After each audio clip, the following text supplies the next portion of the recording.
Halo, bertemu lagi dengan saya Ibu Putu Devi Yustesia Utami.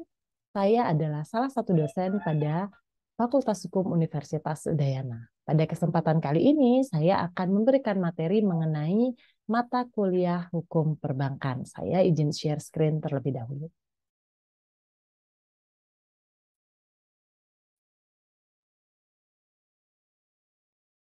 Baik, kali ini kita akan membahas mengenai mata kuliah hukum perbankan untuk materi pertemuan pertama, yakni pengantar hukum perbankan. Pada mata kuliah pengantar hukum perbankan ini, adik-adik mahasiswa akan diberikan pemahaman-pemahaman mengenai definisi, dasar hukum, maupun kegiatan-kegiatan usaha yang dapat dilaksanakan oleh lembaga perbankan. Kita mulai materi perkuliahan hari ini. Nah, kira-kira kalau diberikan pertanyaan, adakah mahasiswa yang belum pernah datang ke bank atau belum pernah mendatangi lembaga keuangan? Sepertinya untuk saat ini hal tersebut sangat tidak mungkin ya, karena dalam kehidupan sehari-hari tentu kita sangat berkaitan erat dengan dunia perbankan. Nah, untuk mempelajari mata kuliah hukum perbankan, kita akan mempelajari definisi mengenai apa itu bank. Sebelum masuk ke definisi apa itu bank atau definisi pengertian mengenai bank, perlu kita bahas mengenai apakah bank itu sama dengan lembaga keuangan. Apakah bank itu sama atau tidak dengan lembaga keuangan. Jadi ada yang pernah mendengar istilah lembaga keuangan, ada yang pernah mendengar istilah perbankan. Itu sama atau tidak sih? Kita akan bahas. Ya, kalau kita lihat pengertian dari beberapa para ahli itu mengenai definisi dari lembaga keuangan, misalnya dari Murdian Syahsinungan bahwa lembaga keuangan adalah lembaga perantara antara pihak yang kelebihan dana, surplus of fund, dengan pihak yang kekurangan dana atau lack of funds, yang memiliki fungsi sebagai perantara keuangan masyarakat. Jadi kalau lembaga keuangan itu adalah lembaga perantara yang kelebihan dana dengan pihak yang kekurangan dana. Kemudian Abdul Qadir Muhammad memberikan pengertian mengenai lembaga keuangan, yakni lembaga yang memiliki kekayaan dalam bentuk aset keuangan yang dipergunakan untuk menjalankan usaha di bidang jasa keuangan, membiayai usaha produktif, serta kebutuhan konsumtif dan lain sebagainya. Dilihat dari dasar hukumnya, yaitu SK Menteri Keuangan RI nomor 792 tahun 90, lembaga keuangan adalah semua badan yang kegiatannya di bidang keuangan, melakukan penghimpunan dan penyaluran dana kepada masyarakat guna membiayai investasi perusahaan. Jadi kalau kita lihat dari dasar hukumnya sendiri, lembaga keuangan adalah semua badan yang kegiatannya di bidang keuangan. Semua badan yang kegiatannya di bidang keuangan. Itulah lembaga keuangan. Nah, jika kita lihat, ternyata lembaga keuangan itu ada dua. Lembaga keuangan bank dan lembaga keuangan bukan bank atau biasa disebut dengan LKBB.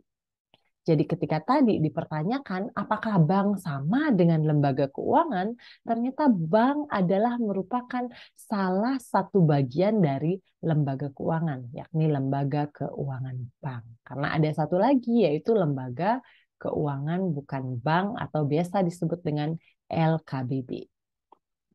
Sekarang kita akan bahas dulu, apa itu lembaga keuangan bukan bank?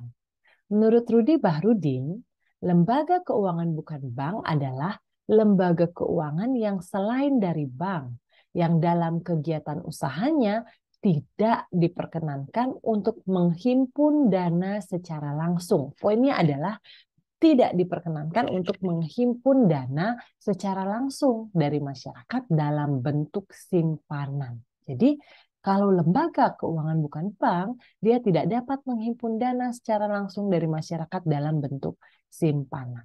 Ya, namun ia tetap dapat menyalurkan dana kepada masyarakat dalam bentuk kredit. Contoh dari lembaga keuangan bukan bank ini ialah kalau lembaga pembiayaan, misalnya finance, leasing, seperti itu adalah termasuk lembaga keuangan bukan bank. Dia dapat memberikan kredit, tapi tidak dapat menghimpun dana secara langsung. Kemudian pegadaian. Kalau kalian pernah mendengar istilah pegadaian, gitu ya, PT Pegadaian, itu dia dapat memberikan kredit, namun tidak dapat juga menghimpun dana dari masyarakat.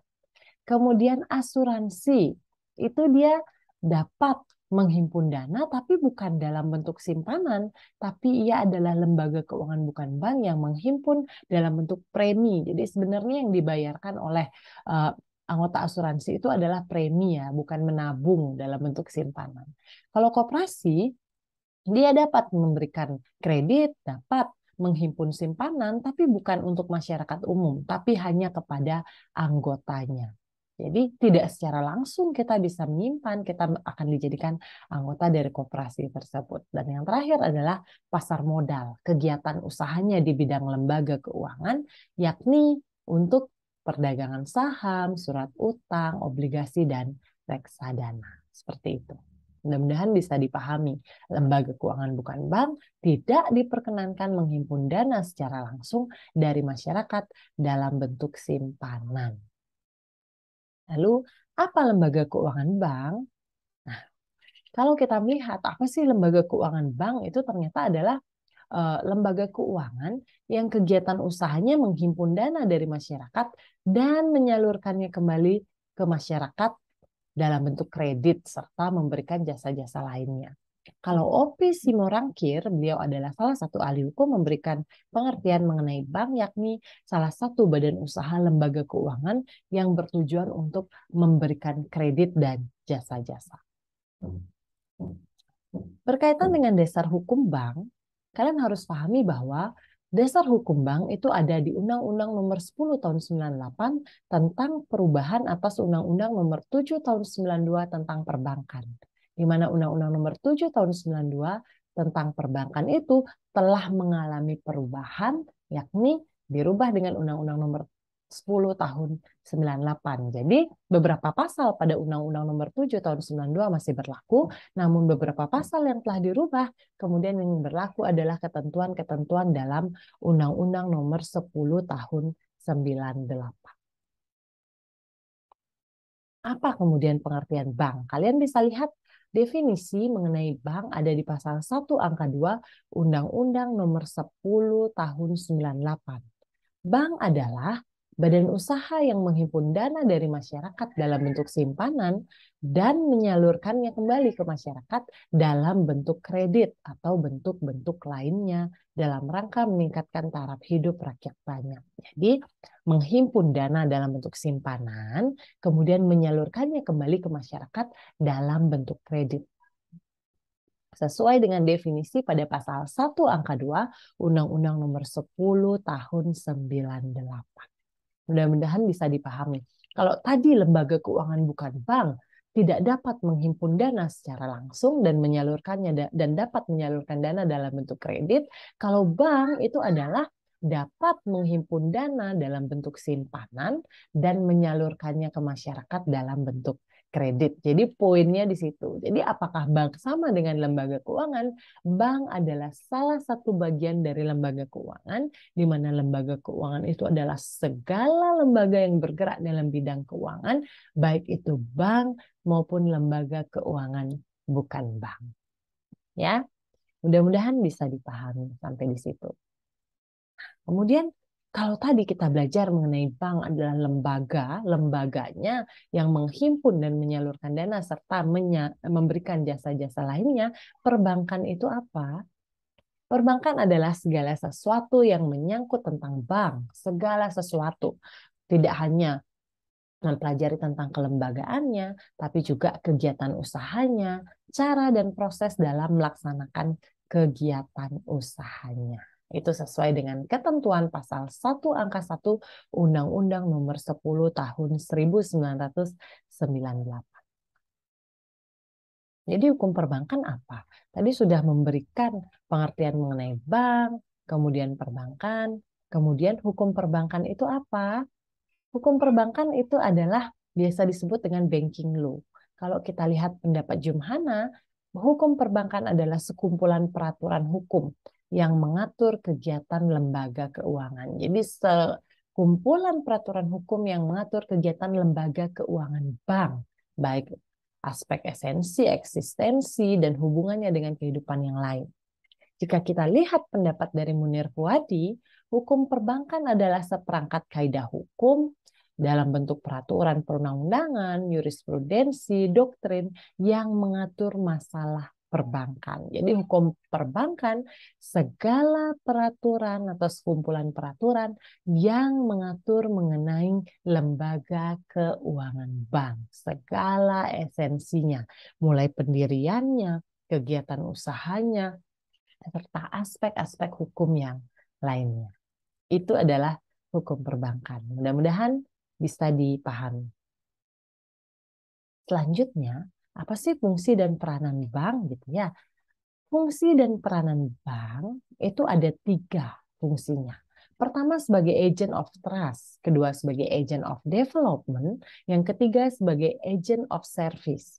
Agent of trust itu adalah dasar utama kegiatan perbankan, yaitu kepercayaan. Jadi bank dalam menghimpun dana, menyalurkan dana, selalu berasaskan kepercayaan. Jadi dengan adanya kepercayaan tersebut diberikan oleh bank kepada masyarakat ketika menyalurkan kredit, dan begitu juga masyarakat diberikan kepercayaannya diberikan kepada bank ketika menghimpun dana, sehingga fungsi dan peranan bank yang pertama adalah sebagai agent of trust. Kemudian yang kedua, agent of development. Artinya, bank itu menunjang kelancaran kegiatan investasi, distribusi, konsumsi, yang merupakan kegiatan yang dapat menunjang pembangunan perekonomian rakyat. Dan yang terakhir, fungsi dan peranan bank sebagai agent of service. Maksudnya bahwa selain memberikan jasa untuk menghimpun dana dan menyalurkan dana, bank juga memberikan penawaran jasa-jasa perbankan lainnya kepada masyarakat, seperti jasa pengiriman uang, transfer seperti itu, jasa penitipan barang berharga dalam safe deposit box, maupun jasa-jasa penanggungan seperti bank garansi dan lain sebagainya. Jadi fungsi dan peranan bank itu adalah sebagai agent of trust, agent of development, dan agent of service. Semoga bisa dipahami. Selanjutnya, apa sih kegiatan usaha bank? Jadi ketika kita mengetahui bank adalah lembaga keuangan yang menghimpun dan menyalurkan dana dan memberikan jasa-jasa lainnya dalam kegiatan lembaga keuangan perbankan, jadi kegiatan usaha bank itu memang dapat di-breakdown menjadi 3. Yang pertama adalah menghimpun dana. Artinya, kegiatan usaha bank yang pertama yaitu menghimpun dana dari masyarakat dalam bentuk simpanan. Bentuk simpanan itu adalah bisa dalam bentuk giro, bisa dalam bentuk tabungan, dan bisa dalam deposito. Ya, jadi kegiatan usaha yang pertama adalah menghimpun dana dari masyarakat dalam bentuk simpanan. Kemudian yang kedua, menyalurkan dana ke masyarakat. Maksudnya adalah bank dapat memberikan pinjaman atau kredit kepada masyarakat. Itu kegiatan usaha yang kedua. Dan yang ketiga, dari pengertiannya sudah langsung terlihat bahwa selain menyalurkan, menyimpan, dan menghimpun dana, pihak bank juga dapat memberikan jasa-jasa perbankan lainnya, seperti pengiriman uang atau biasa kalian sebut transfer, penagihan surat berharga, kemudian letter of credit, memberikan jasa safe deposit box, bank garansi, bank notes, travel check, dan jasa-jasa lainnya. Jadi kegiatan usaha bank sudah langsung tertulis secara rinci pada pengertian dari bank itu sendiri. Jadi kalau kita lihat usaha pokok bank gitu, kalian bisa lihat pada uh, uh, data di depan ini, bukan data ya, tapi maksudnya dalam slide di depan ini, di mana secara ringkas kegiatan bank itu adalah menghimpun dana, menyalurkan dana, dan memberikan jasa-jasa lainnya. Jadi untuk pertemuan pertama, materi kita mengenai pengantar hukum perbankan itu sampai di sini, di mana kalian sudah mempelajari mengenai apa itu lembaga keuangan, yaitu lembaga yang menjalankan segala kegiatan keuangan. Kemudian apakah bank sama dengan lembaga keuangan? Rupanya bank itu adalah salah satu bagian dari lembaga keuangan, karena bank merupakan lembaga keuangan bank, dan ada satu lagi lembaga keuangan bukan bank. Lembaga keuangan bukan bank itu tidak dapat menghimpun dana secara langsung, namun dia dapat menyalurkan dalam bentuk kredit. Sedangkan lembaga keuangan bank, dia itu melakukan kegiatan usaha, menghimpun dana, menyalurkan dana, dan memberikan jasa-jasa lainnya. Dan yang terakhir, gitu ya. Dan yang terakhir adalah fungsi dari bank itu sendiri. Ada sebagai agent of trust, agent of development, dan agent of service. Baik, demikian materi pertemuan pertama mengenai hukum perbankan. Untuk materi berikutnya kita akan bertemu pada video selanjutnya. Sampai jumpa. Terima kasih.